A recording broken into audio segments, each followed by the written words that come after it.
PF के नए system में बहुत ही बड़ी गड़बड़ी हुई है, जिसकी वजह से ऑल ओवर इंडिया में पेमेंट्स को रोका गया है, जिसके बारे में पीएफ ऑफिस ने औपचारिक तौर पर कुछ भी नहीं कहा है। लेकिन हमारे यहाँ सूत्रों के हवाले से हमें एक डिटेल पता चली है जो कि बहुत ही चौंकाने वाली है। तो बने रहिए हमारे इस वीडियो में और ऐसे ही जानकारी के लिए इस चैनल लेबर हब को सब्सक्राइब करें।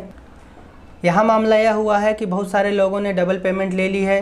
डबल पेमेंट कैसे ली है? मान लीजिए कि आपके खाते में 20,000 रुपये हैं, आप एटीएम में गए, आपने 15,000 रुपये निकाले, तो आपके अकाउंट में से 15,000 रुपये कटने चाहिए और 5,000 रुपये दिखने चाहिए। लेकिन नए सिस्टम ने यह चीज़ नोटिस नहीं की और उसने आपके बैंक बैलेंस में से जो आपने पैसा निकाला है उसे घटाया नहीं। ऐसे में जिस मेंबर ने एक बार 15,000 निकाल लिया है, 20,000 में से वो जब दोबारा निकालने के लिए आया तो उसे दोबारा 20,000 रुपये बैलेंस दिखा, जिससे लोगों ने क्या किया कि कुछ मेंबर्स ने या कहें कि कई मेंबर्स ने इस तरह का काम किया जहां उन्होंने अपना बैलेंस ना होते हुए भी पेमेंट निकाल ली। इसके बारे में ऑफिशियल तौर पर पीएफ ऑफिस ने कुछ भी नहीं कहा है, लेकिन अनऑफिशियल तौर पर सूत्रों से यह चीज़ कंफर्म हुई है। जब यह प्रॉब्लम पीएफ ऑफिस के सामने आई तो उसके बाद ऑल ओवर इंडिया में जितने भी पेमेंट्स के सिस्टम हैं उन सबको रोक दिया गया, जिसकी वजह से जिन भी लोगों के क्लेम फॉर्म पास हुए हैं उन सभी लोगों के पेमेंट्स नहीं आ रहे हैं। 17, 18, 19, 20, 21, 22, 23, 24, 25, 26 इतने दिनों के अंदर जो भी पेमेंट्स हुए हैं, जो कि लाखों क्लेम्स पास हुए हैं, लेकिन उन लाखों क्लेम्स को अभी तक रिलीज़ नहीं किया गया है।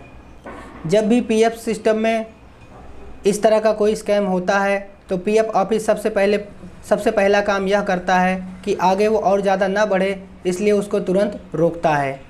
तो उन्होंने ऐसा ही किया है कि सब पेमेंट्स को तुरंत रोक दिया है। दूसरा काम ये करता है कि जिनको एक्स्ट्रा पेमेंट चली गई है, पीएफ ऑफिस तुरंत बैंक को निर्देश देता है, बैंक को ईमेल करता है और बैंक को ईमेल करते ही बैंक की जिम्मेदारी हो जाती है कि अगर जिन्होंने पैसा निकाला है उस अकाउंट में बैलेंस है तो उतने बैलेंस को होल्ड कर दे। अगर मान लो कि किसी ने पूरा पैसा निकाल लिया है तो फिर बैंक वाले पूरी जानकारी पीएफ ऑफिस को भेज देते हैं। फिर पीएफ ऑफिस एफआईआर करता है और फिर उन अमाउंट को रिकवर करता है। तो ऐसा काम पीएफ ऑफिस करने वाला है या अब तक कर चुका होगा उन लोगों के लिए जिन लोगों ने ईपीएफओ के इस लूप होल का फ़ायदा उठाया है। इस लूप होल की वजह बहुत सारी हो सकती हैं। पीएफ ऑफिस ने अभी तक इसका कोई औपचारिक तौर पर अनाउंसमेंट नहीं किया है। आमतौर पर जब कोई मीटिंग होगी उस टाइम ये बता दिया जाएगा कि सिस्टम में ऐसी प्रॉब्लम आई, इतने लोगों ने ऐसा काम किया, इतना अमाउंट रिलीज़ हुआ, इतना अकाउंट हमने रिकवर कर लिया है, इतना अमाउंट रिलीज़ करना बाकी है, इतने एफआईआर हुई हैं। यह सब जानकारी पीएफ ऑफिस जब कोई बड़े अधिकारी की बोर्ड मीटिंग होती है तो उसमें देता है। तो यहाँ पे आपको यह जानना है कि अभी जो यह हुआ है यह सिस्टम की एक बहुत बड़ी लापरवाही है। तो यहाँ पर मैं सिस्टम से एक सवाल करना चाहता हूँ कि जब पेमेंट रिलीज़ होने लगी उसके बाद उसको तुरंत मौके पर ही क्यों नहीं पकड़ा गया, और अगर पकड़ा गया तो फिर भाई इतना टाइम क्यों लग रहा है तुमको इसे ठीक करने में? मान लो कोई सिस्टम में चोरी कर रहा है तो भाई चोर को पकड़ोगे या पूरा बैंक बंद कर दोगे?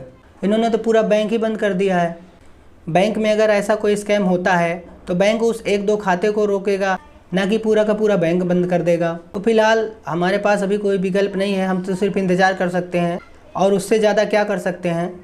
देखते हैं ईपीएफओ कब तक सिस्टम को सही कर लेता है, कब तक सबके क्लेम उनके अकाउंट में क्रेडिट हो जाएंगे। तो यह जानकारी जो मुझे मिली थी, जिसे मैं आप लोगों के साथ शेयर किया, उम्मीद है कि आप लोगों को कुछ सीखने को मिला, कुछ जानकारी मिली। आप लोग परेशान थे कि हमारा क्लेम 20-20 दिन से सेटल हुआ है, अप्रूव हुआ है, लेकिन अकाउंट में क्रेडिट क्यों नहीं हो रहा है।